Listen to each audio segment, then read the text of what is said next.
Hello, this is Storybooks channel. New videos are posted every day. Subscribe and click the bell. Wendy, did you bring the presents? Yes, Mason. They're all stacked in your car. What about the tree? Our boys went in this morning, and at lunchtime the boys left to put it up. Mason looked at his watch. He had calculated everything correctly. Today from morning the whole orphanage, headed by the director, was entertained. The youngest ones were first at the theater, then at the children's playroom, and the older ones were skiing at one of the campgrounds that Mason owned. As soon as the children left, work boiled over at the orphanage. The Christmas tree was brought in and set up. The girls have to decorate the assembly hall, dress up the Christmas tree.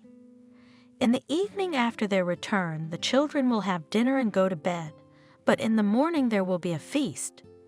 Mason grinned. Probably it should be considered lucky that they have a small orphanage in their town, only 50 kids.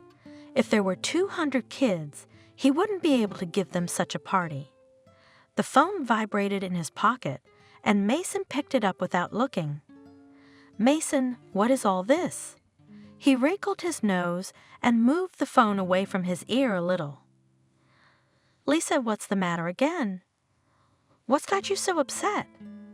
Lisa was his fiancée, or rather, Lisa thought she was his fiancée. He kept quiet, didn't say yes or no, just observed, just realized that he was already 27, and it was probably time to get married, but probably not for sure. Yes, he appreciated her for coming to follow him from the capital, but only at first, because then he realized that Lisa was sure of his return. She said more and more often, "Isn't it time to make peace with your father so that he can bring you back from exile?" Lisa, what makes you think your father and I had a fight? I like it here. I don't want to go back. Of course, you're going to live here all your life, aren't you? Actually, that's exactly what I intend to do.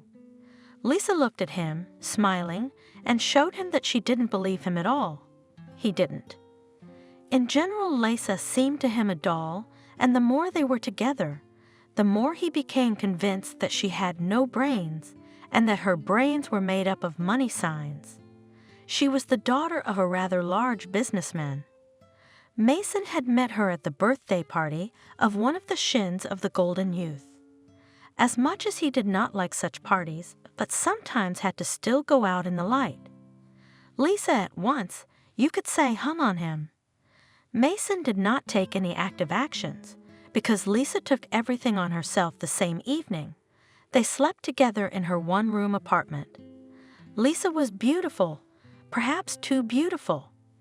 And even then he had thought her looks were reminiscent of a Barbie doll, but had found it rather interesting. Now emphasizing the resemblance to a doll was causing him a very different emotion. What upset me? It upset me that my fiancé is an idiot.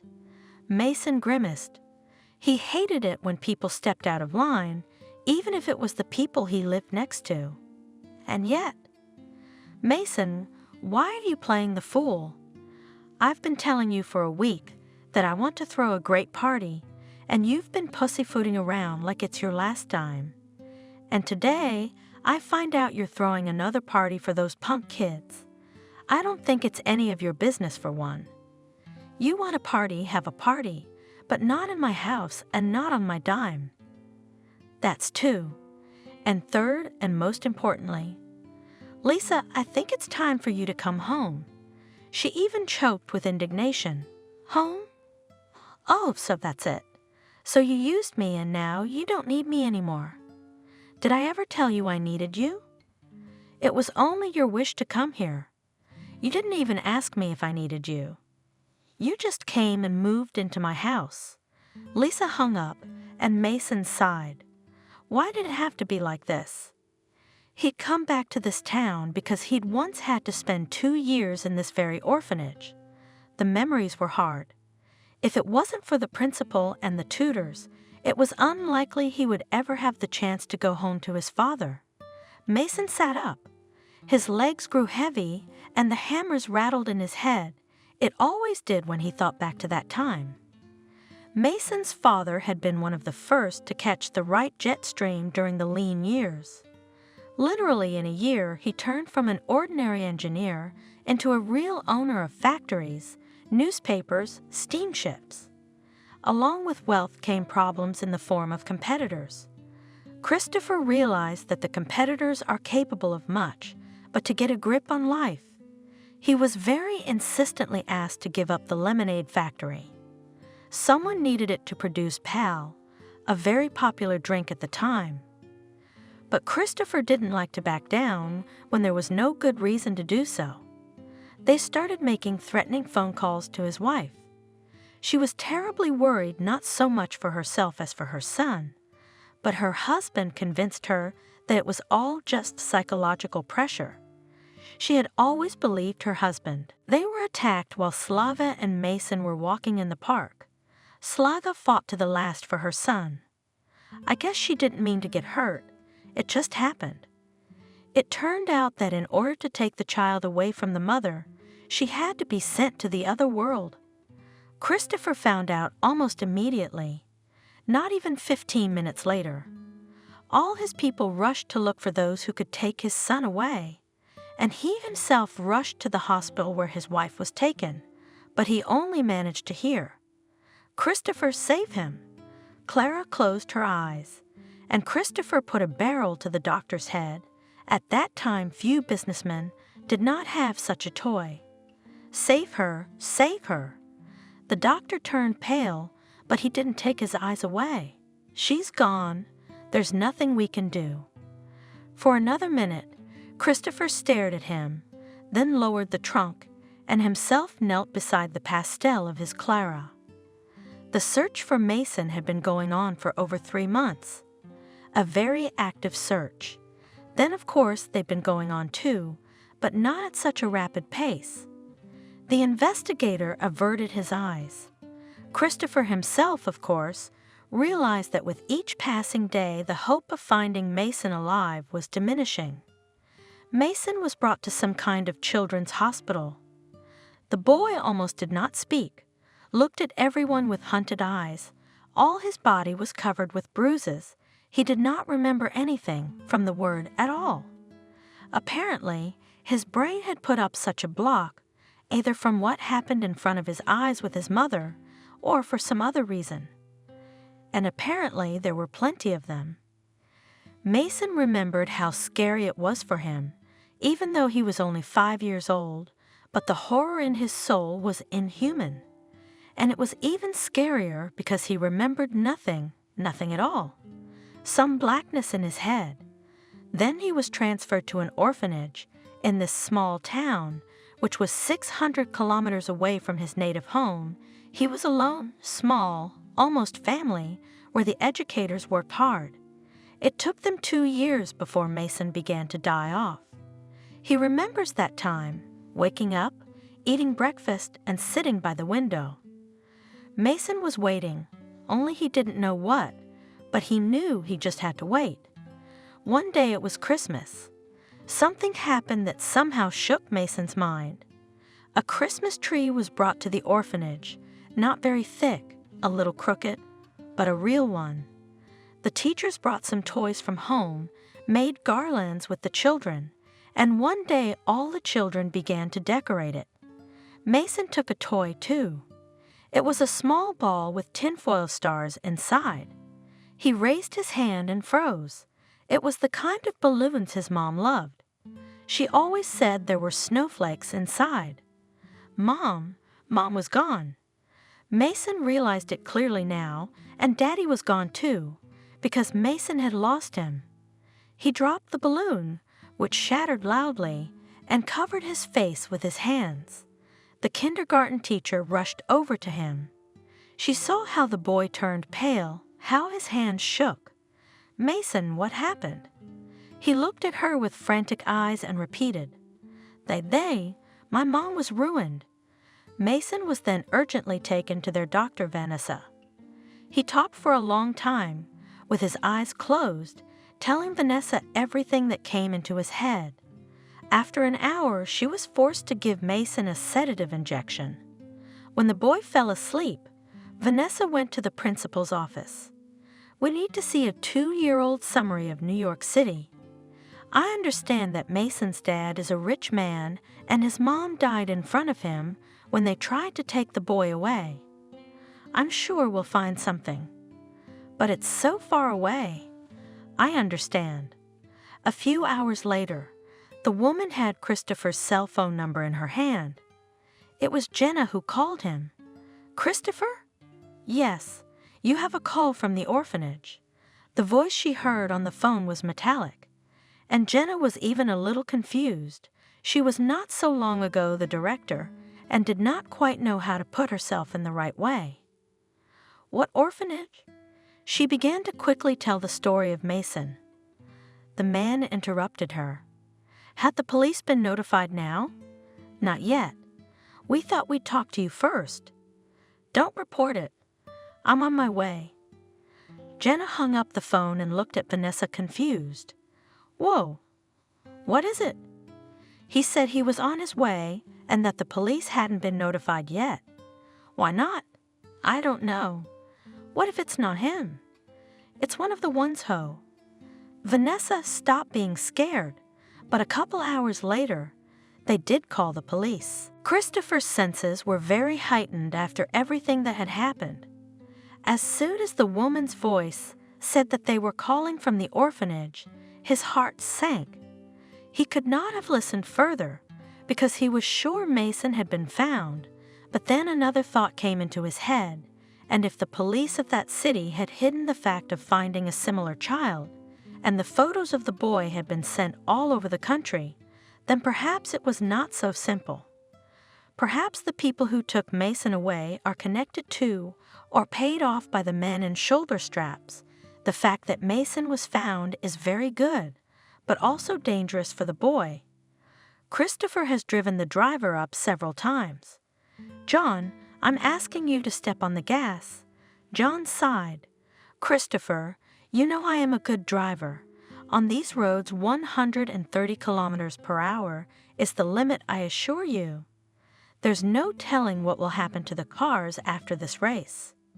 "John, to hell with the cars. Let's buy new ones." "Yes, new cars. Will you buy yourself?" "Trust me, it's more dangerous." Christopher sighed. He knew John well, realized that he was telling the truth because the road really left much to be desired. A security car was following them literally 5 meters away, and Christopher had brought them with him precisely because he had too many questions. The cops arrived after another 2 o'clock. Jenna was very surprised when one of them said that they should take the boy with them. "That's out of the question. We're in charge of him, and until we have the proper orders, he is not getting out of here." One of the men who had arrived gave her an unkind look. "I don't understand now. Are you challenging the orders of the police?" Jenna looked at him confusedly, then said, "Show me your ID. I'll call your superiors." The other suddenly pinned the principal against the wall. "Get the boy over here quickly." Vanessa rushed to help the supervisor, but she was immediately shoved aside. She would have fallen if someone hadn't picked her up. The people who identified themselves as police officers were already lying on the floor, pinned down by tough guys. In front of Jenna stood a man. "I told you not to call the police, but I thought I had to. What if you're the one who massacred the boy's mom?" Christopher twitched. "Does Mason know the mom's gone?" "Yes, he remembered everything yesterday, and I told you before that. Where is he now?" Christopher felt that he had to see his son urgently had to hug him. Otherwise he would go crazy. "He's asleep." The boy had to be sedated. Christopher did not have time to ask anything else. There was a shrill scream in the hallway. "Daddy, Daddy." The man turned slowly and saw Mason. He came out of some door and looked at Christopher with tear-filled eyes. "Son?" Christopher walked down the hall, and Mason ran toward him. He grabbed his son, pulled him against him. Mason, my son. They were never apart again. Mason had to recover for a long time. For a long time he screamed at night, woke up from nightmares, but his father was always near. He took his son to the sea, taught him to ski. They spent a lot of time together. School began, and the child's thoughts shifted a little, and when he was already in the 2nd grade, he turned to his father. "Dad, can you talk to me?" Christopher tore himself away from his papers. "Sure. Is something wrong?" Mason sat down next to him. "You know, Dad, it's Christmas soon, and it was supposed to be Christmas at the orphanage when you found me. There were no presents there, or rather, we glued something ourselves and put it under the tree for others, but all the kids expect that the gift is the parents. I got such a gift, and they got nothing. Maybe we could go there. I looked, I have lots of toys, and we would definitely get enough for everyone." Christopher looked at his son carefully. "Are you ready to part with your toys and give them to those kids?" "Yes, Dad. Janet is very nice, and everyone is nice, but there are no toys there at all old, broken." Christopher cradled his son in his arms. "Sure, Mason will go. You don't have to take your toys. I'll buy them." Mason pulled away. "Dad, but it's expensive." "Not more expensive than money, son." Mason hugged him with both arms. "You're the best dad." His father grumbled annoyingly, his eyes watering for some reason. When they got to the orphanage, Mason froze. He looked at everything carefully, and Christopher couldn't understand what his son was thinking. Jenna came outside.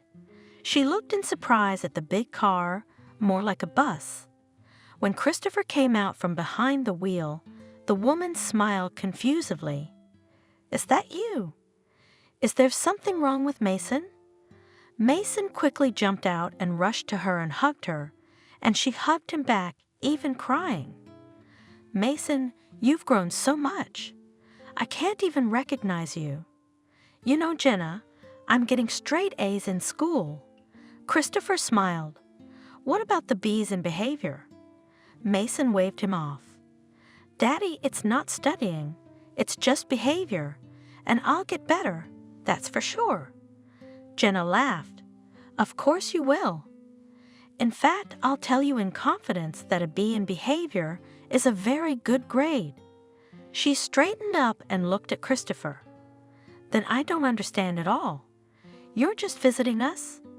Well, you could say that Mason missed you. Come on in, we'd all be happy to. Mason, you remember Emily, don't you? She used to follow you around all the time." "I remember. Did they take her away?"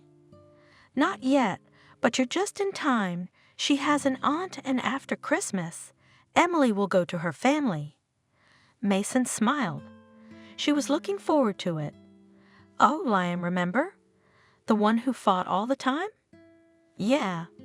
We put him in a club, and the coach says he's going to be a good athlete." "That's great." Mason was smiling, and so was Christopher. His son so rarely smiled. "Jenna, we're not here empty-handed here. Is there someone to unload? Will you help?" He pushed the door, and in the view of the astonished teacher appeared the car interior, densely packed with boxes and bags. "What's this?" She came closer, took one of the boxes. A car, took another, a board game. "What's this?" "Are these toys for Christmas?" "Well, it's not just toys and books and some clothes. It's Christmas." Christopher smiled embarrassedly. As it turns out, it's not so easy to give gifts completely and selfishly. It only seems to be the right thing to do, but when he looked into Jenna's eyes, he drowned there. They were grateful, surprised, moist, glistening. He could go on endlessly with words to describe her eyes, but she looked away. Christopher had time to think. After all, she's just over 30 and already a principal. They decided to unload the presents, not immediately, but after the children had gone to bed, so that they wouldn't see them. Everyone helped, the teachers, nannies, even the watchman and Grandfather Sebastian. Jenna rejoiced like a child. How many dolls? We have more girls, and there are almost no decent dolls left, so they sit in line to play. Christopher realized this was true, and it made him feel so bad. Why do children have to sit in line to play with some old doll? The next day, Christopher saw the boy's eyes light up. He'd never been much of a sentimentalist, but here, he decided that he would come here with Mason every Christmas. That's what they did, and they were welcomed, as Christopher himself said, as much as he'd ever been welcomed. When Mason turned 20, his dad started to slowly bring him into his company. And it had to be said, Mason was doing just fine. Christopher was smiling. You know, son, you're gonna be good. I know and I can see it. Mason turned 23, and his father started talking about expanding. You know, Mason, I think the two of us together, we could make it big. As long as I'm on the clock, we can do a lot of things. Dad, what are you doing? You're not going to make yourself an old man, are you? Well, no, not right now, but believe me, that time will come very quickly, so much so that I won't even know it. Come on, you'll always be young. And as for expansion, I have an idea. I've been doing some research on where there are fewer people like us, and I know what I want to suggest. Christopher sat down next to his son, who was spreading out papers on the table. Well, show me. I see you've done a lot of preparation. Yeah, I had to sit for a while. I even thought that those who've been in business before are the real heroes. Why is that? Because there was no internet, and you had to wait weeks for every answer or travel, and you couldn't gather information that fast anyway. Christopher smiled. That's where you're right. Everything is too fast now, no fun. They sat up late into the night, and when they were done, his father looked at Mason. You're good. If you find a suitable room, go ahead. Of course I'll help you, but that land will be yours. We'll make a branch, and it's all in your hands. You want me to be the branch manager. Well, Dad, I don't have much experience, do I? I didn't have any when I started, and I was almost as old as you are now.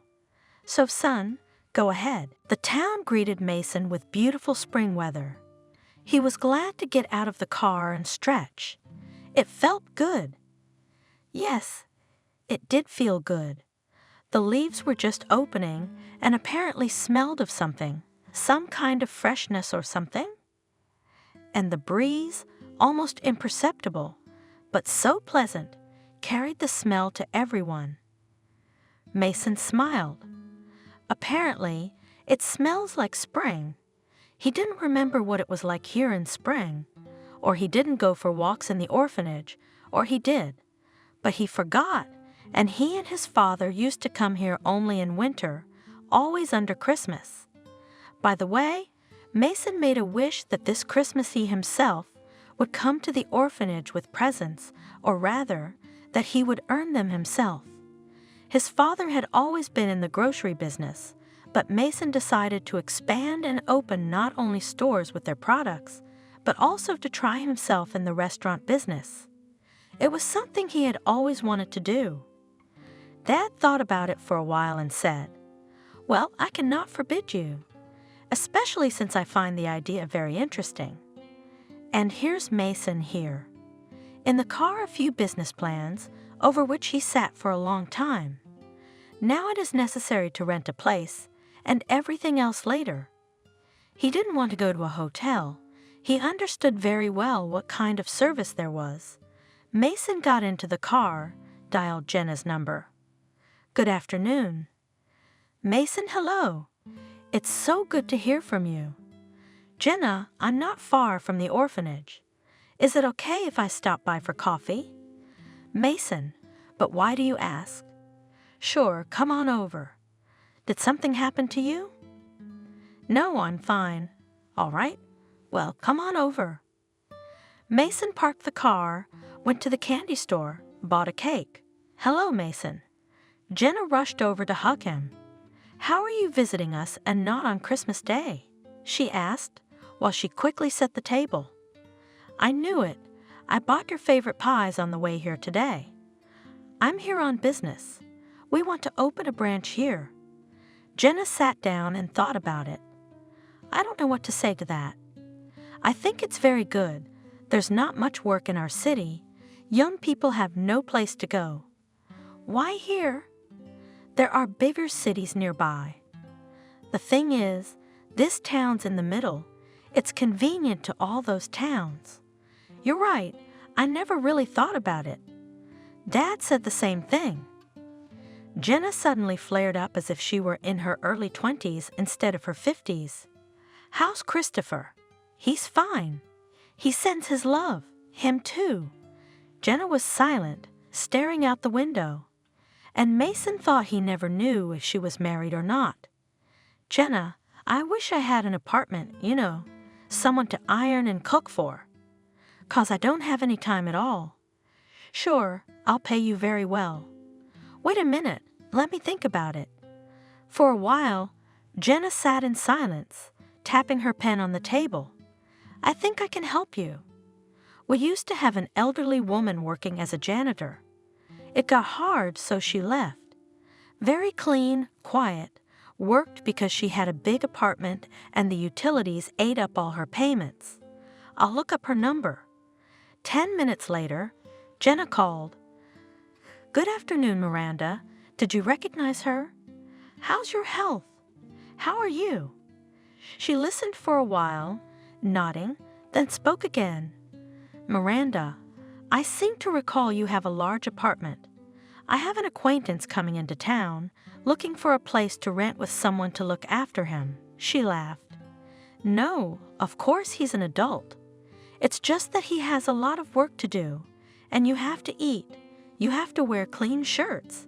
Yeah, okay. "Well, I'll give him your address. He'll be right over." She hung up. "Well, I think you're going to like Miranda." Mason stood up. "Thank you, Jenna. You've been a great help to me then and now. Come on, Mason. You do so much for us, for our orphanage." He had already reached the door, and then he turned around. "Say, I never knew. Are you married? Do you have children?"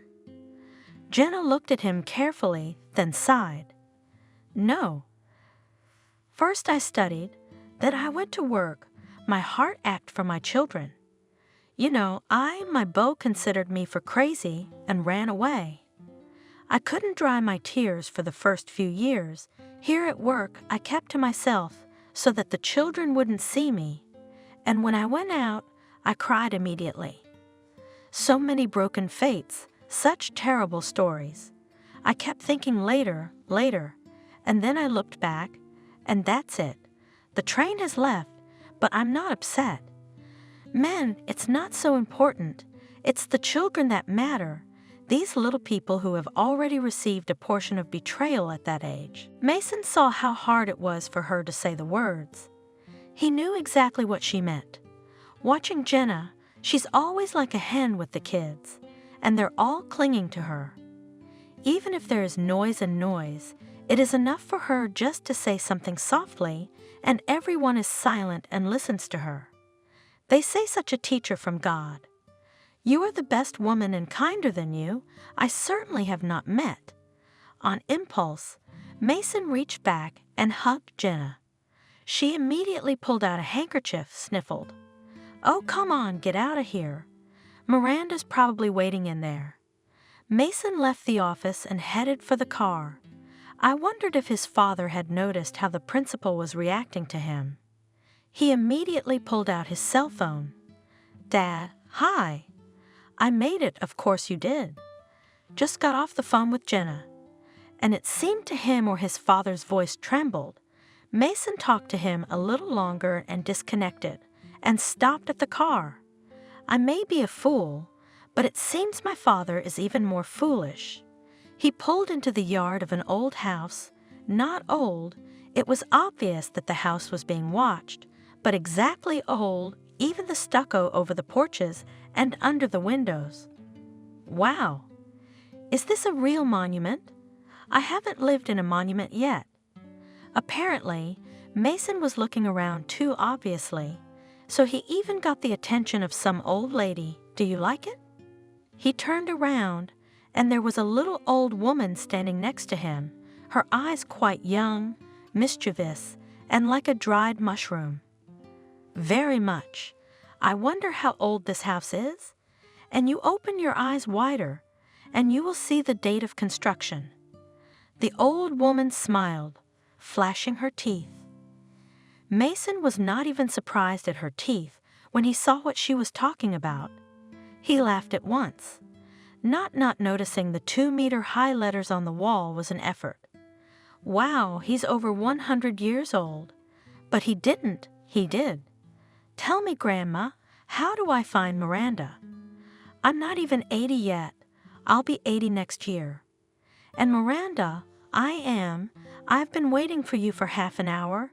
I don't know what road you took. You can drive around the city in 15 minutes. He laughed again. He liked Miranda very much. Please forgive me. It's so beautiful that I was delayed. I'm often in the city, but I've never been in the spring. The woman softened. Yes, our town is beautiful. You are right, and the fact that you often come here, I know. I recognized you. You and your dad came here when I was on shift. I know why you come. Mason didn't say anything. The old woman didn't need an answer. She stood in front of him in the driveway. Don't think. My house is clean and nice. I do a lot of things myself, but my granddaughter scolds me and tells me to wait for her. Mason could barely keep up with the old lady. You have a granddaughter too? I do. I'm normal. Why shouldn't I have a granddaughter? Does she live with you? No, she's independent. She's 20 years old, and she's working, helping my old lady. He sighed with relief. So no one will be in the way. You can work and rest in peace. Not that Mason was so against everyone, but he realized that there would be a lot of work. When they entered the apartment, he looked around with interest. Time seemed to have stopped in this apartment a long time ago, maybe back in the post-war years. The antique furniture, the paintings on the walls, how old were they? He wouldn't be surprised if the paintings were more expensive than this apartment. But come on, I got 4 rooms. 1 big one and 3 smaller ones. 1 is my bedroom and 2 are empty. This one's bigger and brighter. I think you'll be comfortable in it. It really was a cozy room. A big bed, also from some prehistoric time, sturdy, solid, and the closet was huge. Mason even thought that if they ever wanted to take it out, it would take more than 2 movers. The desk, he even leaned over. It was. Instead of legs, the table has tiger paws. Yes, it's interesting here. The old woman grinned. What's interesting? Just old stuff. It was obvious that she said she didn't mean it. She loved her home. Let's go on. He followed her again. Here's the bathroom, the toilet, and here's the kitchen. By the way, you write me a schedule of when and what to feed you. Just buy food, because I mostly eat porridge and potatoes. Mason nodded with a smile. He wondered what the old woman had worked as before. It seemed to him that she had been a supervisor or a foreman of some kind. Mason didn't know why a foreman. That's just the way it seemed to him. He brought the stuff out of the car, laid it out, pulled out his laptop. We need to see what cafes and restaurants are already here, then go and see what they feed. About a couple hours later, Miranda knocked on the door. Mason, you still haven't texted me anything about the food.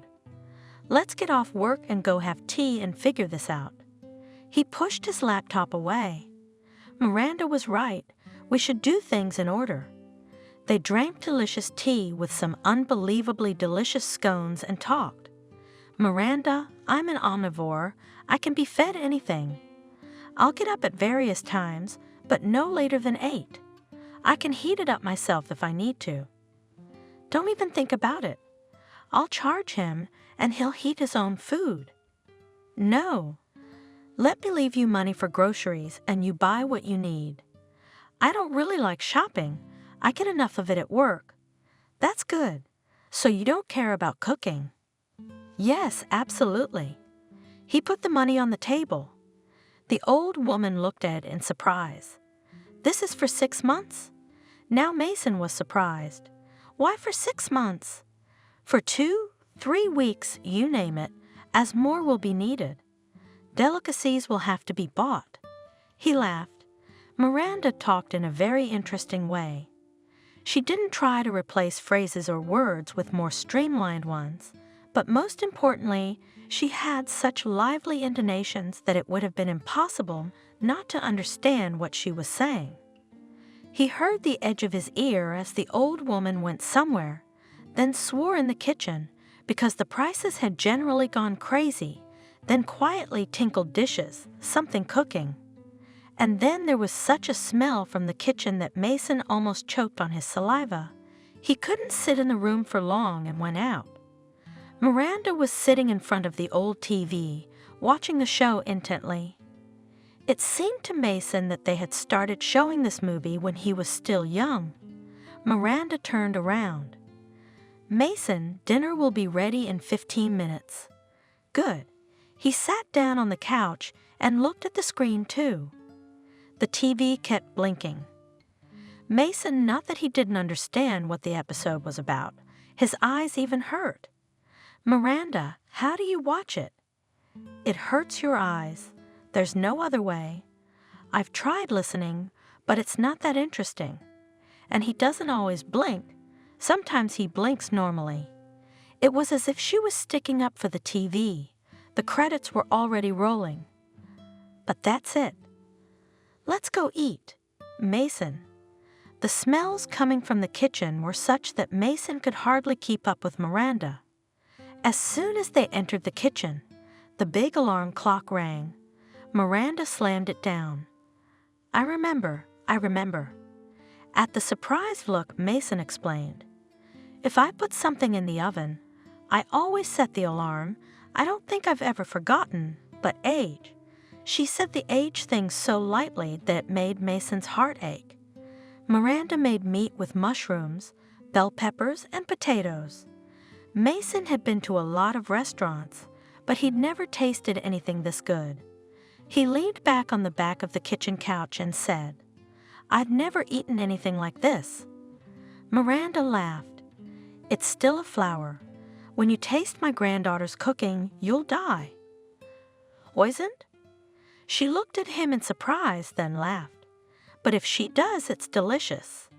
Mason laughed and thought it would be interesting to see this granddaughter, who is so independent and cooks so deliciously. Such an opportunity presented itself to him in a couple of days. Only if he knew it was the same granddaughter. Mason was just turning into the yard when he saw the girl.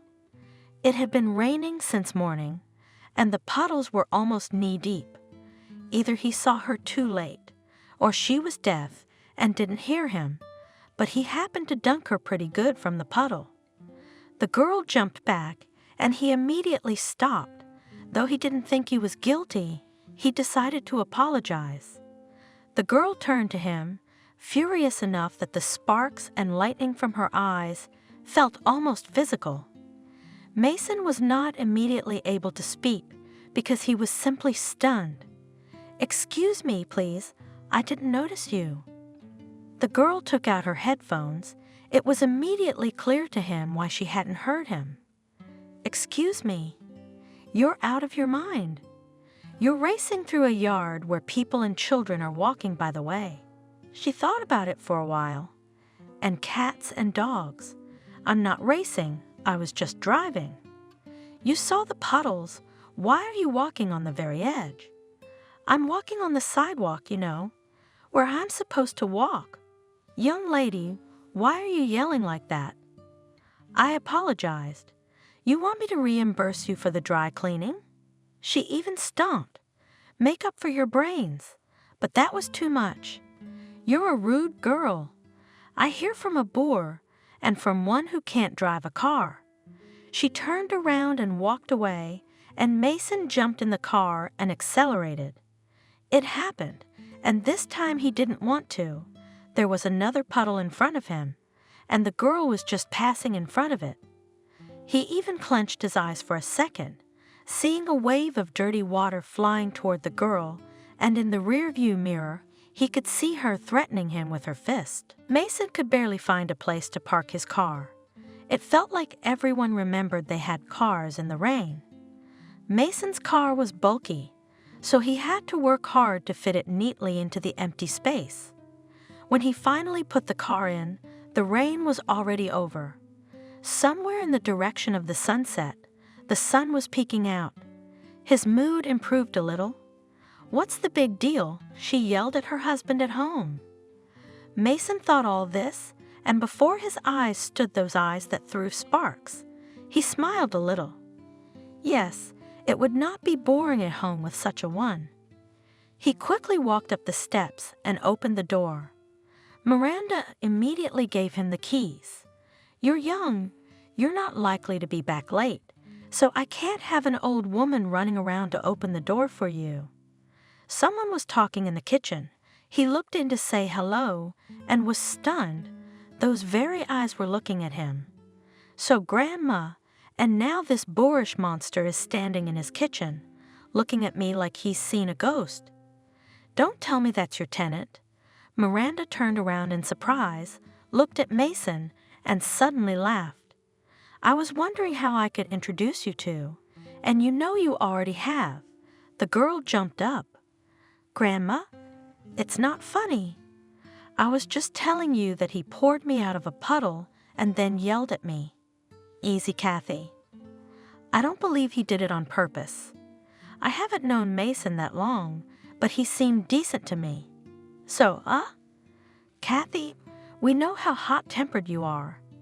Why don't you go to the bathroom and change out of those tattered, God-forsaken clothes and put them in the machine so you can wear normal clothes?" Granny looked reproachfully at Kathy's torn jeans. Mason tried to hide a chuckle.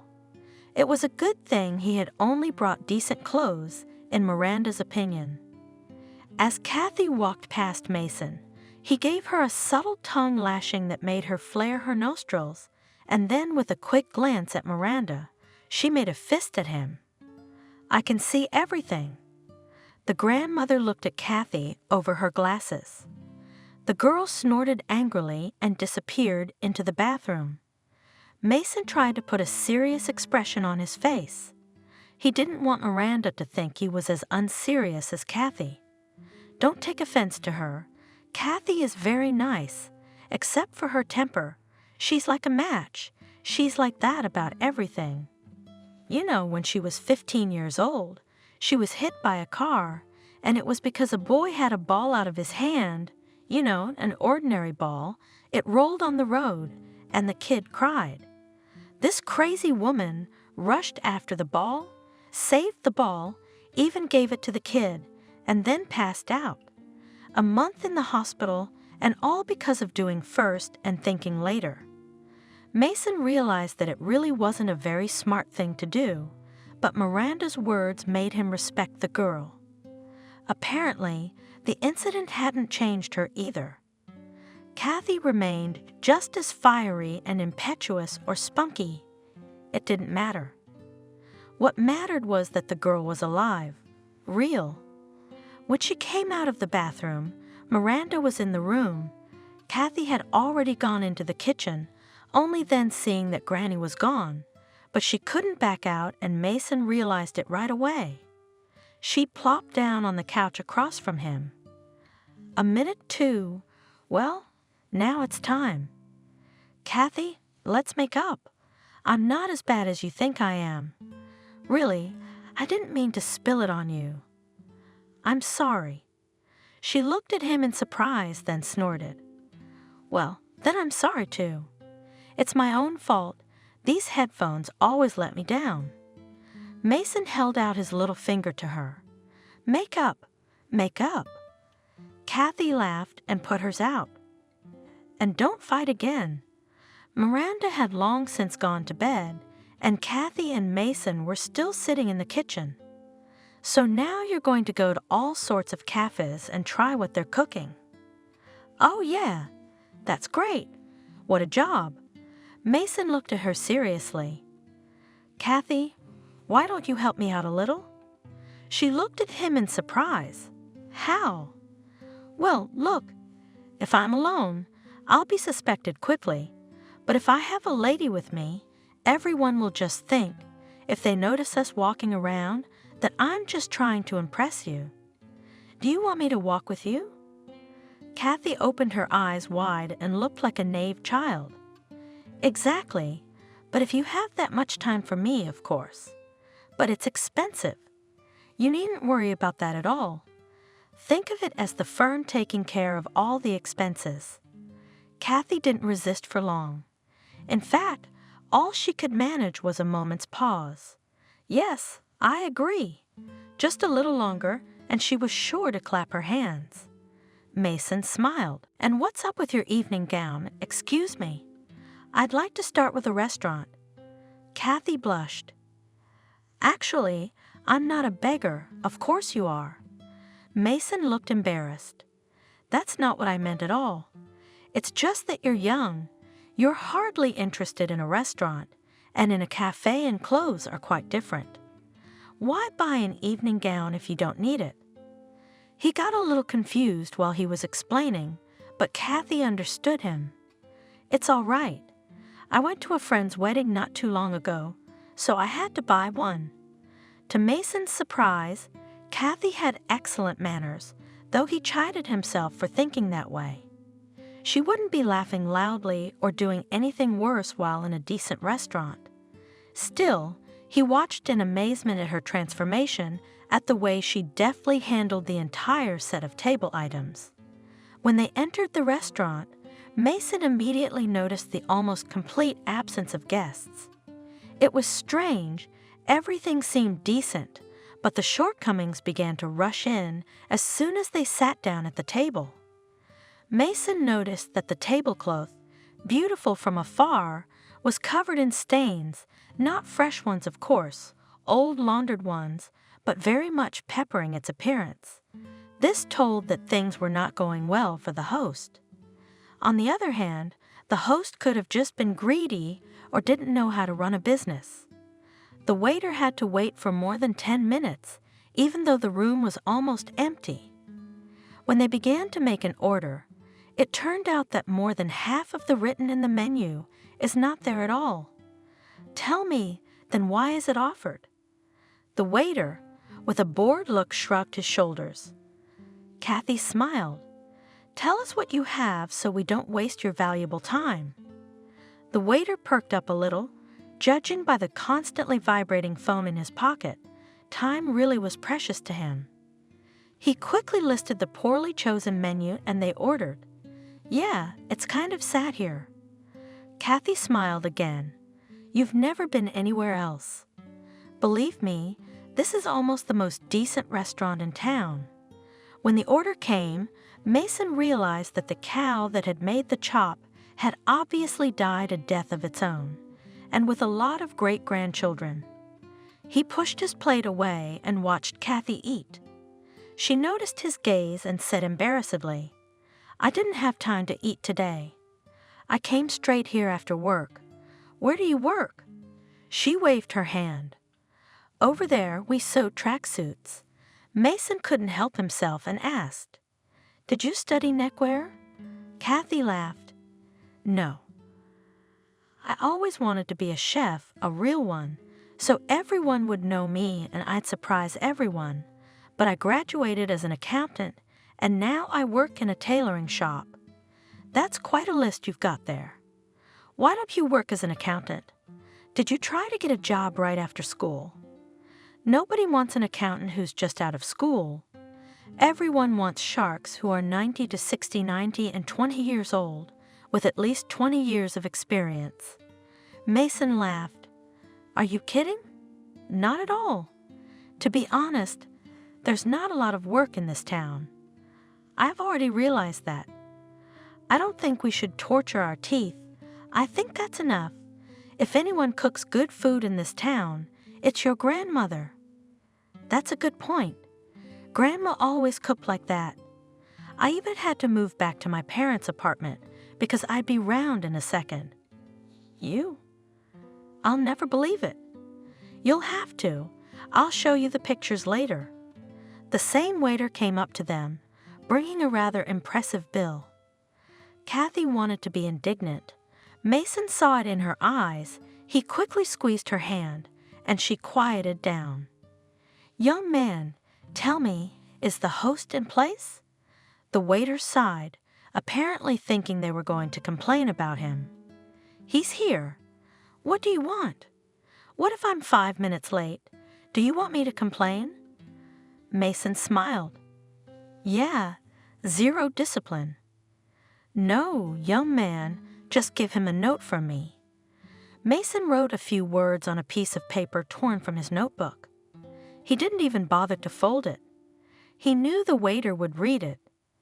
The waiter didn't bother to be ceremonious. He ran his eyes over the paper, his eyebrows raised. He nodded and disappeared. They went outside. Shall we go for a walk? Kathy shrugged her shoulders. Let's. The weather's nice.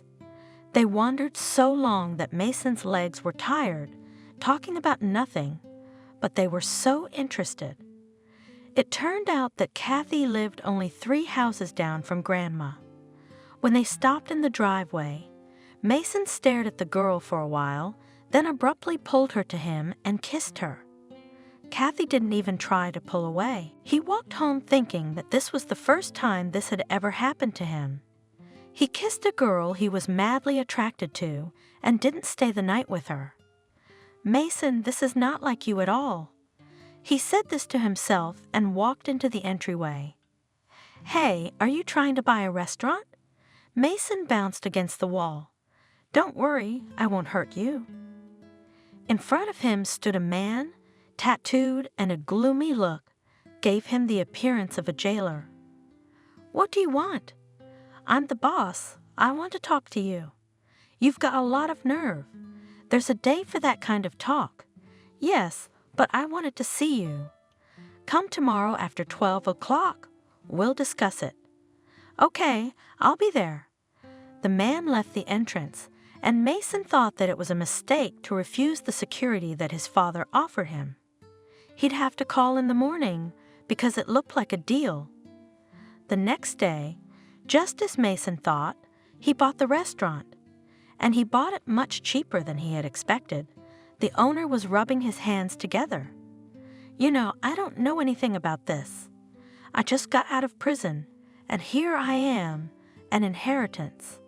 I never even knew my grandfather. I was only a kid. Then we talked. Then I went to jail, and he went into business, and this happened. I've been here for a year. The restaurant's no longer profitable at all. I owe half the city. Now I'll pay up and go to the sea with a clear conscience. I've never been to the sea. I've been sitting here. Mason saw that the man was happy, as if he had made the most favorable deal of the century, but Mason himself was happy. He didn't have to sit in this town as long as he thought he would. Now it was possible not just to sit around, but to work. Work was something he really wanted to do. He already knew what he wanted to see here. By the way, the place for the base was found this morning too, and quite reasonably priced. Kathy called him in the evening. Are we going out tonight? Sure, but we're not going out. We're going. Where to? You'll find out later. In half an hour on the street, in front of your driveway. Yes, Commander. They drove out of town. Mason was going home the next day because he had to buy equipment, and right now he had to go there. Kathy didn't know about it yet. When he stopped at a small lake that he honestly had just stumbled upon, Kathy looked at him in surprise. Are we having a picnic? Or are we going to be shooting some kind of sample here too? A trial, yes. I'll treat you to my specialty kebab tonight. Kathy clapped her hands. I love kebabs. I love nature. Mason couldn't stand it, kissed her again. They sat on the shore, drinking wine, laughing. Suddenly Kathy became serious. Mason, how are you going to drive? You've been drinking. He looked at her in surprise. I thought we were going to sleep here. You see, I have to go home tomorrow for a couple weeks, and that means I won't see you for that long. He knew perfectly well he was talking some romantic nonsense for little girls, but Kathy believed him. How are you leaving? Tears came to her eyes. Mason wiped away one tear that wanted to escape under his collar. Just like that, I bought a restaurant here, and now I have to buy everything for it. It's not like it's forever. I'm actually going to live here. Really? That's so true. Kathy reached for him, and Mason picked her up in his arms, stared into her eyes for a moment, then carried her to the car. Mason. Eh? I haven't had anyone yet. Mason shivered with heat. What a twist. He'd never had one of those either. Mason felt his mind clouded. Nothing would stop him now. During the night they never slept a wink. When he pulled into the driveway, Kathy, she clung to him. You just get some sleep. Don't drive like that. I will. How about you? She smiled. And I've got the day off. I'm going straight to bed. Mason kissed her affectionately. Good night. More like a good morning. He slept only 2 hours. The alarm clock rang. Mason jumped up, stood under the cold shower. Miranda was gone, but there was a note in the kitchen. I'm at the market. I'll be there this afternoon. Good. He wouldn't have to face Kathy's grandmother. He took some bills out of his wallet, put them on the table, and wrote on the note, Thank you, I'm gone. Buy yourself a proper TV. Dad greeted him as if Mason had been gone for years. Son, you look different grown up. Well, Dad, I've been gone less than 2 weeks. Have you grown up in that time? Sure, I left as just a son, just Mason, and came back as a restaurant owner. Come on, everybody, you can tell me and show me. But they didn't get to talk business right away. They were intercepted by Aunt Clara, who's been your father's housekeeper for as long as Mason can remember. Where to? The child is hungry and cold from the road, and you're taking him to work. Christopher tried to be indignant, but then waved his hand. All right, feed your baby, the 2-footer.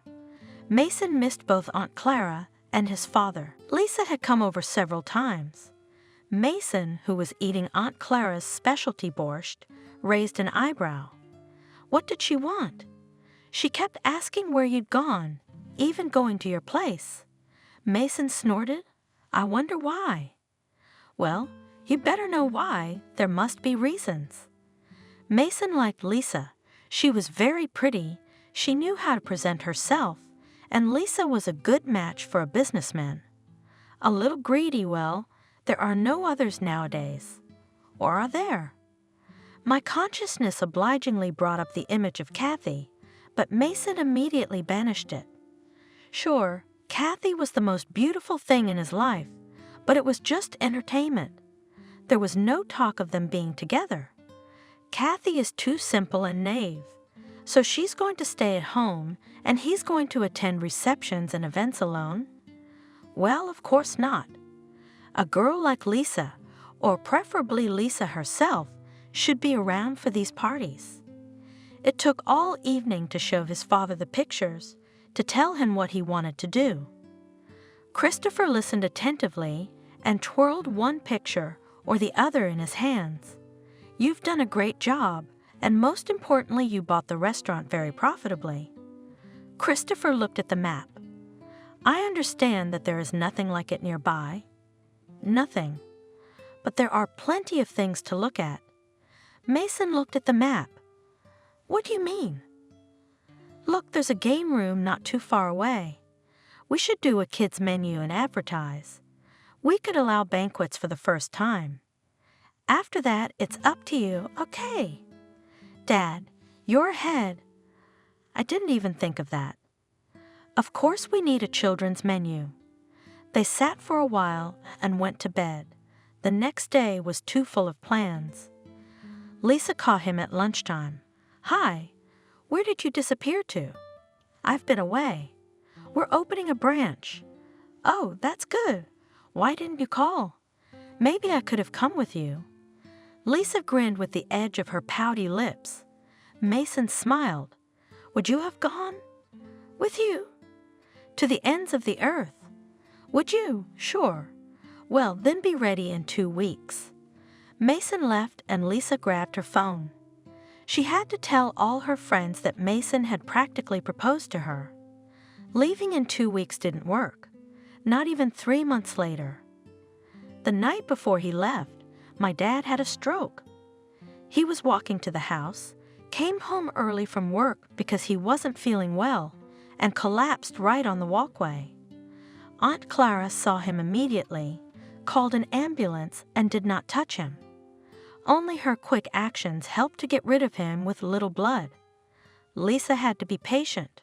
When Christopher was fully recovered, Mason began to pack again. Lisa decided it was finally her time. She was ready before Mason was. To be honest, Lisa was boring him, but he didn't say anything. As a companion, she was perfect. While still at home, Mason found a nice cottage which he intended to buy at once, but Lisa said nothing about it. Just before he left, he had an argument with his father. The argument was quite loud, and Lisa must have heard it, so she thought they were arguing. It's true that Lisa arrived later, or rather, she came to visit. By the way, they had a very good time then. Then she left, unable to stand the boredom Mason. It was even worth arranging this state of affairs. He got a girlfriend, beautiful, fashionable, and that's all. The rest of the time he could work quietly. But then Lisa arrived with his things. He couldn't tell her he didn't want to. She came, let her live. Lisa had instantly turned his house into some kind of brightly colored rag storehouse. For some reason, no housekeeper got along with her, so the house was a mess. Mason tried to spend as much time as possible at work, but even there she annoyed him. He had to make a condition that if Lisa showed up unannounced at his place of work, he would simply take away her money. Lisa took offense, didn't talk to him for 2 weeks, but as soon as she needed something, she found a way to make up with him. She always had the same way, which Mason, a young man full of strength, could not resist. Today was fine. Hell knows how she even found out. Although why should she be surprised? He bought gifts for the orphanage every year. She knew that. She'd never tried to tell him what to do before, but now she was going off on him. Mason was about to leave the office when the phone rang in his pocket. Jesus, how many times can you do this? He grabbed the phone, but it was his father. Yeah, Dad. Mason, what's wrong? The young man sat back in his chair. Nothing. What makes you think something's wrong with me? Well, son, I've known you for years, so come on, tell me. Mason grinned. Dad always knew everything. Tell me, Dad, what do you do if a woman wants to marry, wants to boss you around, wants to be always and everywhere, and you don't want that? It's all right, Lisa. What did you want, son? It's your own fault. How long have you been together? Years, and you never married her. But I wasn't going to. You should have told her that, Dad. Mason, you're not 15 anymore. You need to take responsibility for your actions. Lisa's understandable. Time's running out, and you're not doing anything. Either get married or, frankly, I don't know what's going to happen. You realize there will be a terrible scandal. I know, Dad, but now I realize I don't want to see her anymore. It's up to you. As far as I know, you don't have anyone else besides Lisa? No, I never really thought about it. You still don't want to?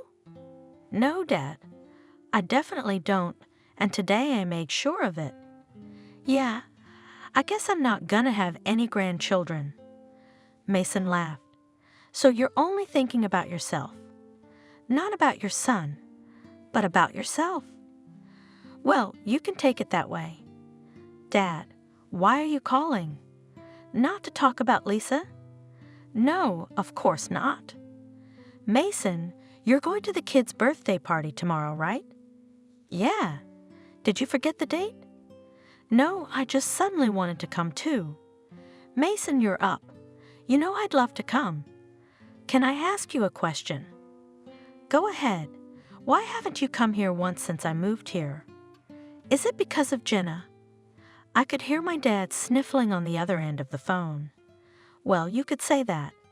I made a big mistake once. I really liked her, and she liked me for that matter. I asked her to be my mistress. She promised me she'd have all the luxuries if she came away with me. She asked me again, mistress? And I, like a fool, confirmed it. Mason was a little taken aback by his father's confession. Are you serious? She what? She slapped me in the face and sent me away. She told me never to get in her way, and I took offense. What do you mean, I was rejected? Well, it's been years. I'm old, and I can't get over her. Yes, Dad. We don't know who's more stupid. Christopher laughed. That's where you're right. So are you expecting me tomorrow? Yeah, I am. I'm gonna take care of some business today. Mason was on his way home. He was never home at this time, but tonight he wanted to finish things with Lisa. He knew there would be a lot of yelling, that Lisa wouldn't just leave, so he was even prepared to offer a payoff. The house was quiet. He was already thinking he'd come for nothing. And is Lisa hanging out with her girlfriend somewhere? But he heard her voice. She was talking in the bedroom, apparently on the phone. Mason headed that way. Kitty, why are you sulking? I can't do anything. It's just a sheep's ass, that's all. What am I supposed to tell him to marry me because I'm pregnant? What if he realizes it's not true before he puts a ring on my finger? Mason froze. Wow, she's being so frank with someone? What girlfriend? But at that moment, a man's voice was distinctly heard in the bedroom. Lisa, you've been feeding me promises for a year. Do you really think I'll keep waiting? I have enough better offers. Mason pushed the door open. Am I interrupting? Lisa squealed and pulled the blanket over herself. The man, a pumped-up, dark-haired, handsome man, began to dress quickly. Well, no, I didn't sign up for this. Do I have to? He walked quickly past Mason, who didn't even make an attempt to stop him. What's up, Lisa? It's your fault you got it. I'm not arguing. I'm just asking if you need help packing. Or can you do it yourself? And I'm not going anywhere. Then you're out in disgrace. Have you forgotten that we have cameras? And I've never watched them before, but I can now. You bitch, you bastard. Lisa was grabbing things, throwing them into suitcases.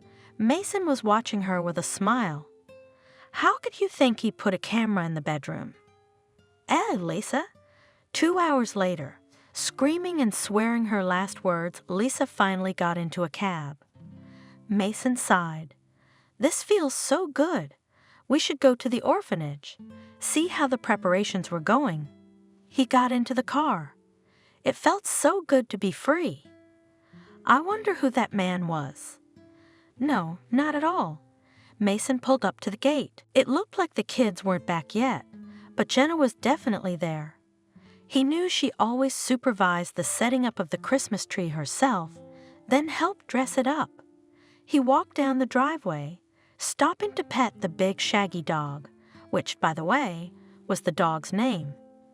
The kids found him very small under the fence, took him out, fed him, hid him from the caretakers until he couldn't fit under the beds anymore. Jenna almost had a heart attack when she saw the big guy. She immediately called the shelter, and then him. Mason arrived, and all the kids came crying to him. "Uncle Mason, talk to Jenna. Tell her not to take our buddy Rex and 1,000 other nicknames." "Quiet. What's the dog's name anyway?" "We all have different names." "Right. It's just a dog. How did you manage to hide him for so long?" "Doesn't he bark or growl?" "No, he doesn't bark, never. Jenna told me right away." "There, I'm telling you, he's some kind of sicko. I'll fire the whole damn lot of you." "He's not sick." The younger ones were already openly sobbing, and Mason had to take the dog to the vet. The dog was healthy, well fed. But why wouldn't he bark? Because he doesn't need to bark. He's doing fine.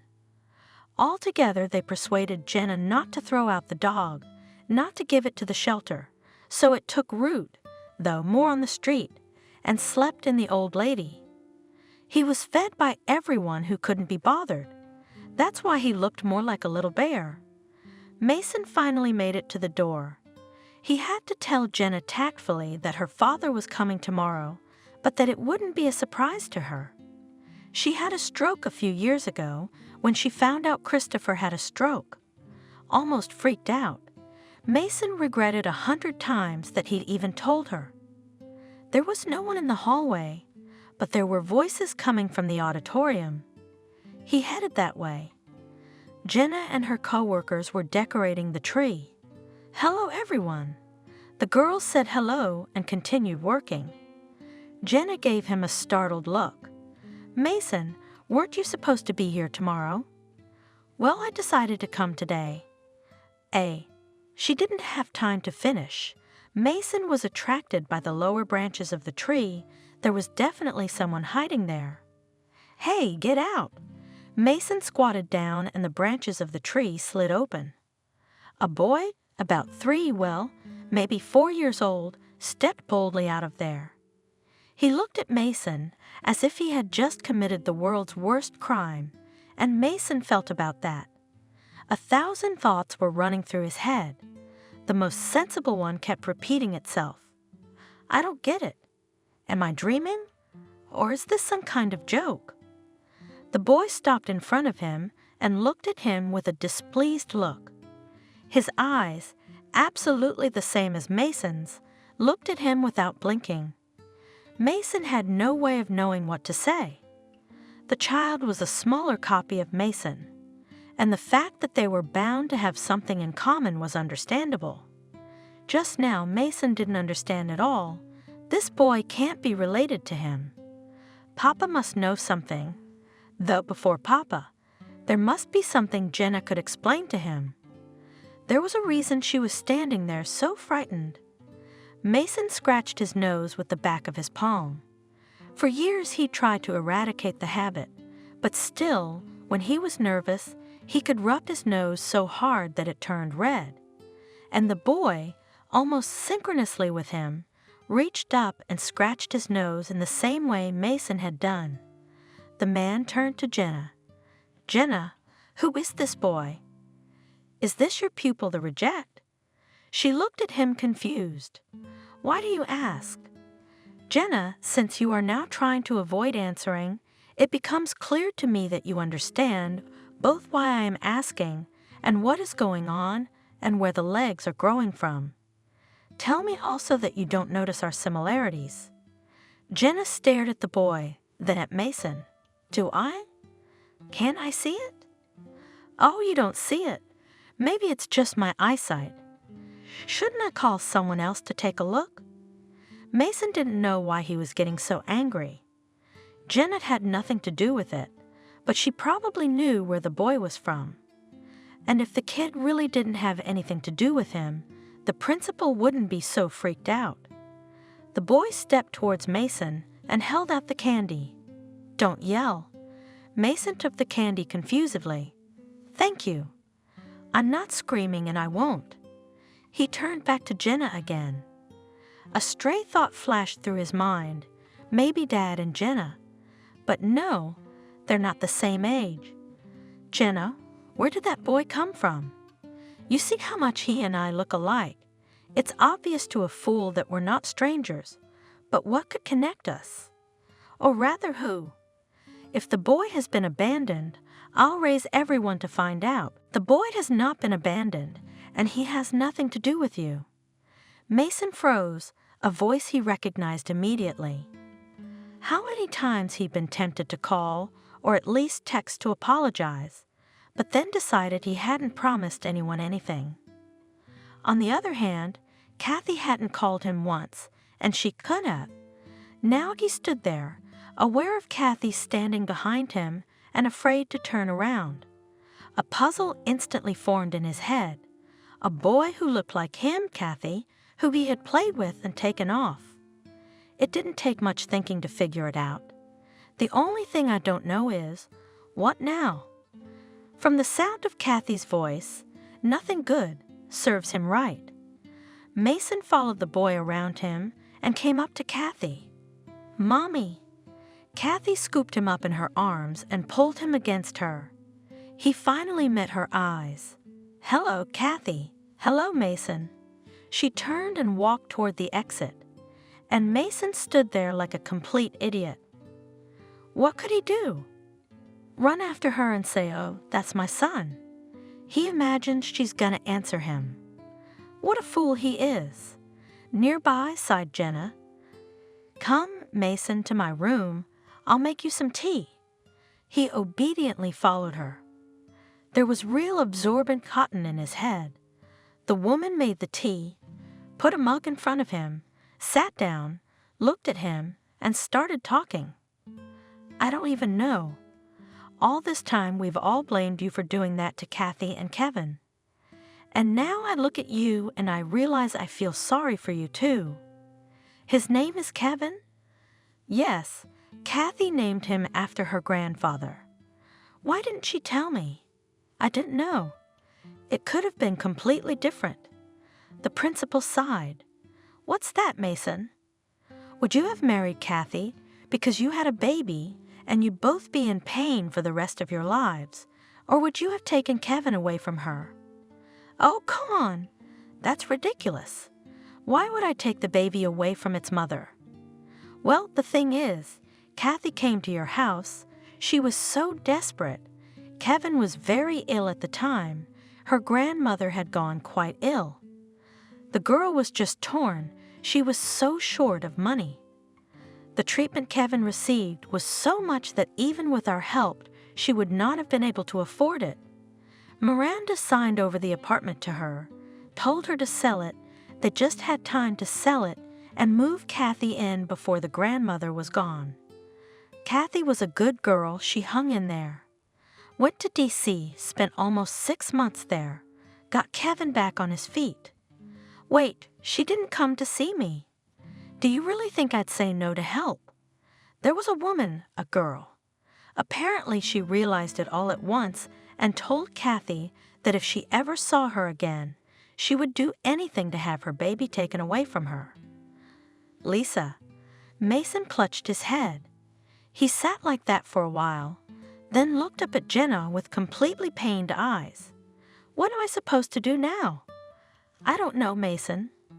I'm not much of a counselor in these matters, but of course you have to do something. I can see how worried you are. Why is my son worried? His father's cheerful voice came out of nowhere. Mason raised his head, and the smile slid off Christopher's face. Son, what's wrong? Mason didn't even know how to say it. Dad, I have a son and you have a grandson.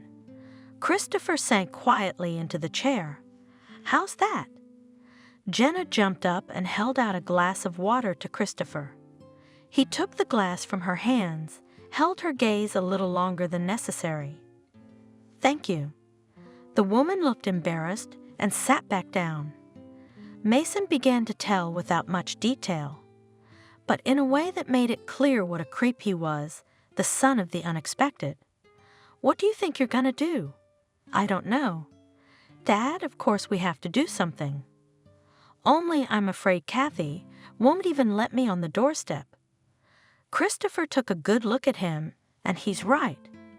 You know, son, I didn't think I'd ever say this, but don't make my mistakes. A long time ago, I could have been happy and made another person happy, but convention rules in our lives. We have lost so many years, almost a lifetime, but now I know for sure that I am not leaving here without Jenna.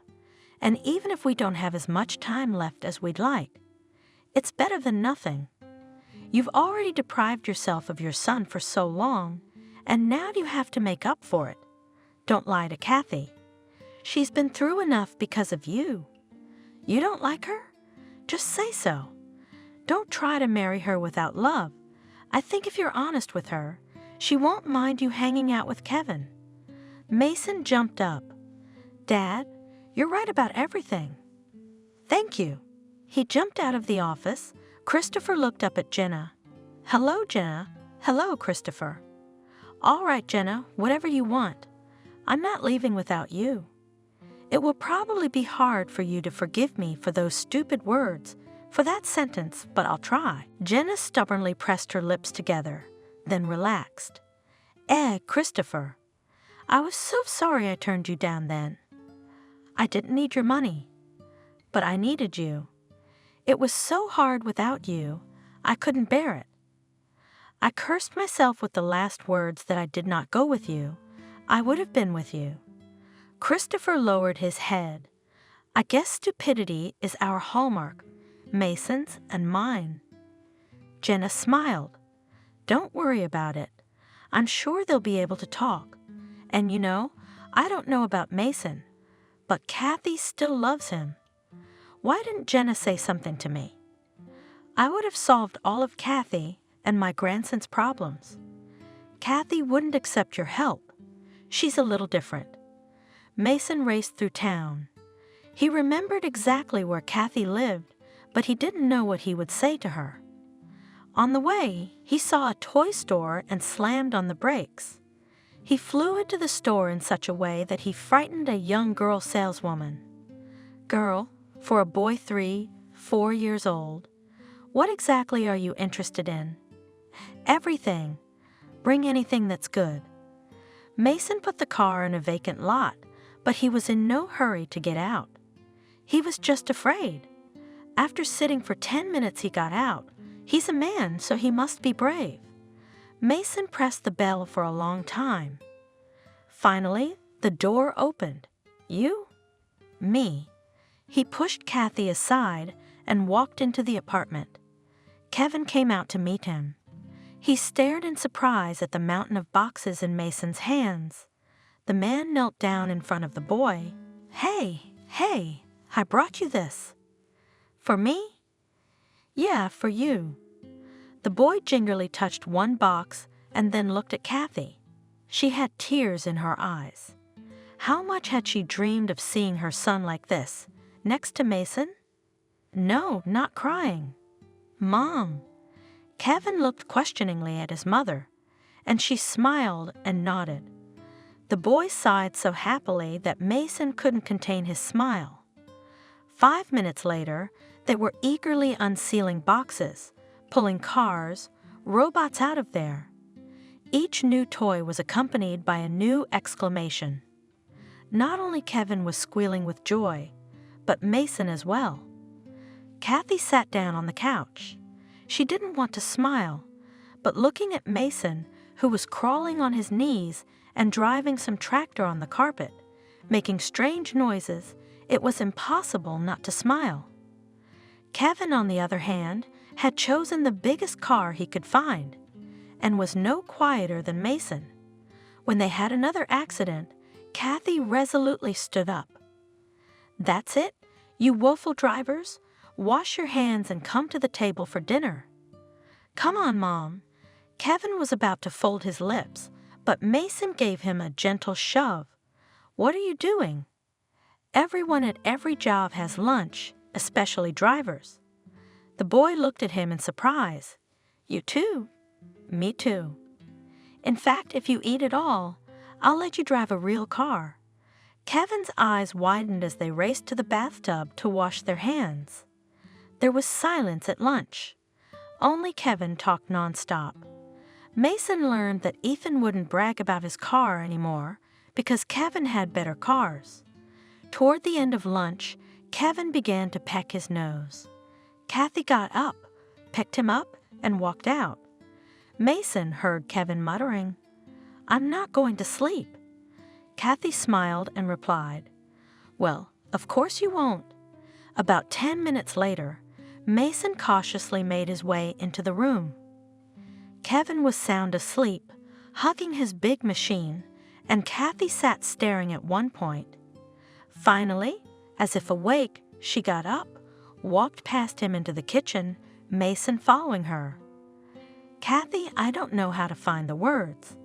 I realize they're all useless, and I'm unforgivable." Kathy was silent, and he came over. "Kathy, say something. You realize I'm not a step away from you now." She turned slowly, looked him in the eyes, was silent for a while, then said, "Are you sure you want all this?" "Of course I'm sure. I've never been so sure in my life as I am now."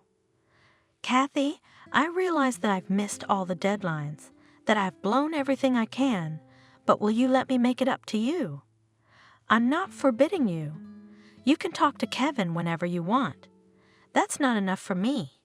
She raised her eyebrows in surprise and then asked in a frightened way, "What do you want? Do you want to take him away?" "No, what do you mean?" "I want us to have a normal family. You know, a real family." Kathy moved away from him. "If it's for Kevin, then don't." "No, now, Kevin has nothing to do with it." She tried to move further away from him, but Mason pulled her against him. When he started kissing Kathy, it was somehow peaceful, somehow easy. That's what happens when you go back to a place you've wanted to go for a long time. They were interrupted by a phone call. Mason really didn't want to pull away from Kathy, but he pulled out the phone.